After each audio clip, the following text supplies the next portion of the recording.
Hello and welcome to New Filmmakers Los Angeles in partnership with Movie Maker magazine. My name is Danny DeLillo. We're here at the South Park Center and I'm delighted to join with the amazing Aubree with her movie, Unmasking. Let's take a look at the clip. Do you ever wish you were not autistic? No, I get to see and feel everything. Imagine if you didn't get to do gender 56 ways. Do not even speak of that reality. Okay, but you hear that kid on a skateboard a couple blocks down?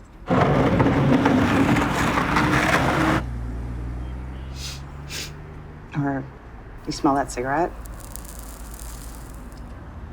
Someone's smoking somewhere outside. Or do you taste notes of cucumber, whey, peach, and sprouts? Watermelon is juicy red flavor, and I stand by that. Aubree, first thing I've got to say to you is welcome to the New Filmmakers Los Angeles family. Thank you so much for having me. You'll be part of us forever now, and we'll celebrate all of your Forever. roles and films and everything moving forward. As I said to you offset, I loved your film so much.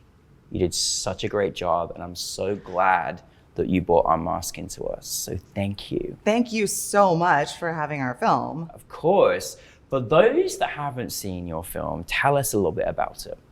Unmasking is a story of two friends. We've got Bird, who's an autistic woman, and then we've got Bess, who's a gay man who's questioning his place on the gender binary. And they meet for breakfast one morning at a diner, as one does, and they encounter a series of really surreal, strange microaggressions that actually end up leading both of them to become more themselves in front of each other, and in the process really deepen their friendship.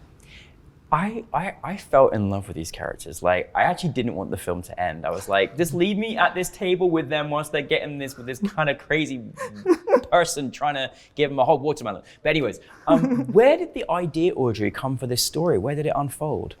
So many things. The director, Aubree Bernier-Clarke, and I had talked about each of our experiences with neurodiversity and being neurodiverse. And we knew that we wanted to speak to some of the stories that we don't usually see on camera. I'm a woman, Aubree's non-binary. And usually when we're looking at portraits of neurodiverse individuals, they're almost always boys and young men. So that was a big piece of it. And then also, you know, I was writing this project really just, it's so crazy to think of this, really just a few months after the COVID vaccine came out. So I was in this headspace of just how difficult it had been for me and for all of us to be able to connect with our friends, find new friends, and also level up friendships. I've just been observing, I don't know how it is, but a lot of people lately just seem like they're not putting as much into their friendships, or maybe they don't even know how to be really good friends. So I think it was the teacher in me that kind of wanted to say, okay, class, like put on your glasses, get out your notepad, like get those bullet points going to teach the audience. Here's how you can do it. Yeah, and it's a really good conversation, Aubree, and I think it's something we should be having more, especially in our communities now. I think it's such an important thing. So let's talk about your cast that we all fell in love with and some featured guests. How did you go about bringing this beautiful group together of cast? How did this happen? Yeah, well, first of all, like, we're so lucky how it turned out. I was always going to be Bird. You had to be, right? Yeah, I cast a really great friend as the original Bess, and then he got a Netflix movie. So, so happy for him, but obviously the schedule is conflicted. And so we went through the whole audition process, which, as somebody who's primarily working as a film and TV actor, it was so valuable to really see. Every single person that came in and read for us was amazing. And that must have felt good. Yes, and also just a great reminder of, you think you're going in and auditioning and not booking something, but meanwhile, everyone on the other side of the camera is going, wow, this person's phenomenal. We were so lucky to cast BJ Minor. And then for the role of Una, Becky Poole and I had been in a feminist acting class years ago, and she's just such a comedic genius. And I knew she would take a part that maybe somebody else would think, oh, this is not that big of a part, and do incredible things with it. So I basically just had to get Aubree to check her out in an audition, and I knew that would be a slam dunk. She did a great job, and you both, your chemistry together was brilliant. I mean, and that's also like a decade of really knowing someone and feeling comfortable and knowing that it was safe for her to punch me down, for me to be like, yes, bring it, girl. And then I think really the stars of the film, which maybe haven't gotten their proper dues just yet, would be Rochelle. Oh, Rochelle. In the role of Clobster.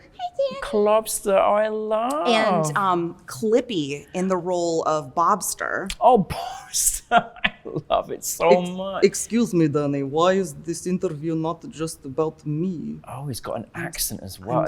He's Russian. I'm so sorry. Russian? He's got a little bit of an attitude. I'm so sorry about that. I am the star on the masking. You are a star. I think honestly award-winning, to be honest. Don't. I mean, seriously. This guy would not shut up Really? about the fact that he didn't get cast as one of the Kens in the Barbie movie. How was that conversation? Was that rough? Was it rough? I think he thinks I didn't send his tape in. Oh, goodness me. I oh, did. Goodness me. Well, I know Allison Jones. Well, maybe you have to make it up in the next project, right? Yeah, I think so. Are they going to be? Have you got future roles for them in your future projects? What do you think? I'm worried that you've now incited a troubling family conversation. I'm so sorry. We'll talk about this later, you guys. I'm so sorry. They also played a really good phone as well. They were really good as a phone. Yeah, well, You know what that is? That is several years in the Parisian mime school. Wow. I mean, honestly, Russia's a really good place for any form of acting and technique. Oh no, but Clippy went to Jacques Lecoq. Okay, fair enough. Very well educated then. Well, I'm so glad that you brought the full cast with you because they really have a great role, and I hope they're not too upset about what they got. But they did a really fantastic job, and I'm glad that they came with you, and hopefully they'll be in many more roles in the future. But won't promise anything. Aubree, I'm so glad that you brought these two characters together.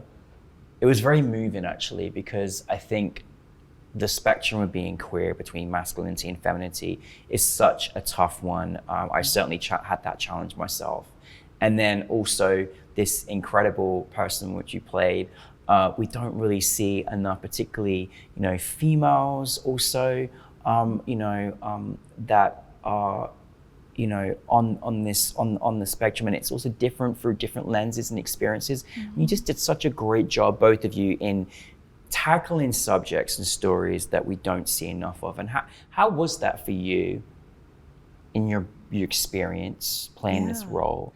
Well, when I wrote the script, which was kind of like giving birth to Rosemary's Baby. I recently read all of the novels of Ira Levin, and I forgot that when, she has all these birthing pains, which is, I think, what every writer would say about writing every script, and then finally the demon child comes out, but she thinks he's really cute.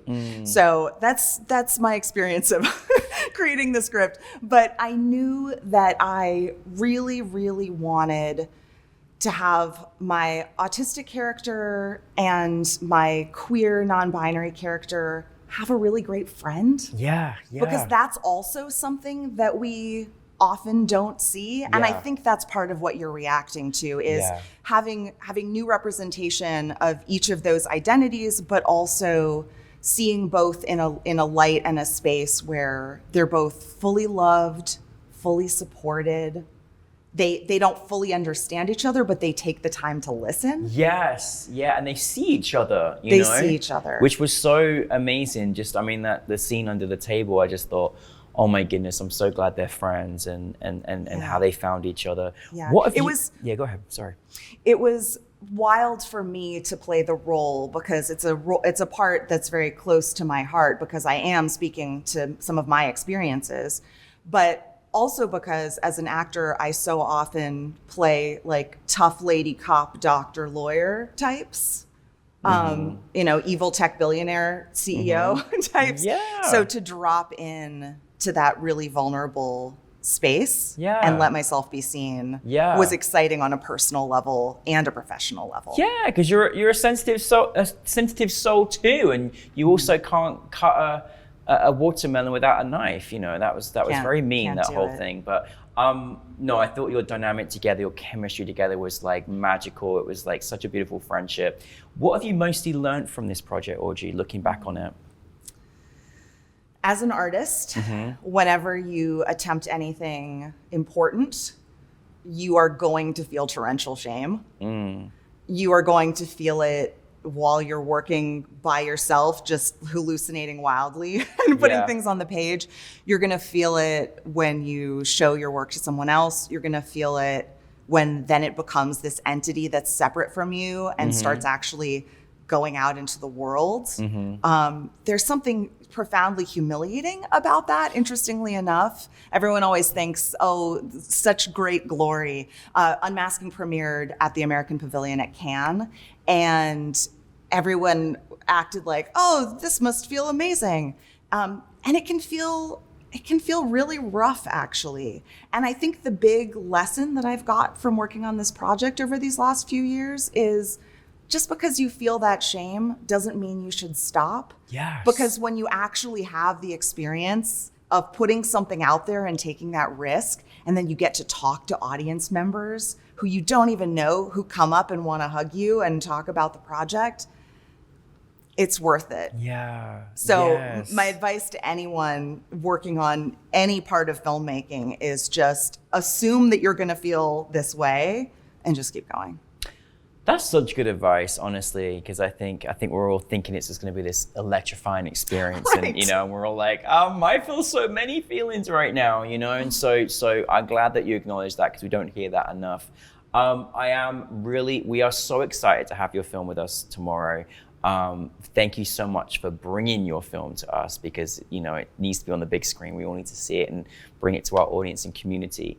But I'm also curious, like, what's next for you? Where are you taking us next? Any other things you're developing? Where are you taking us, Aubree?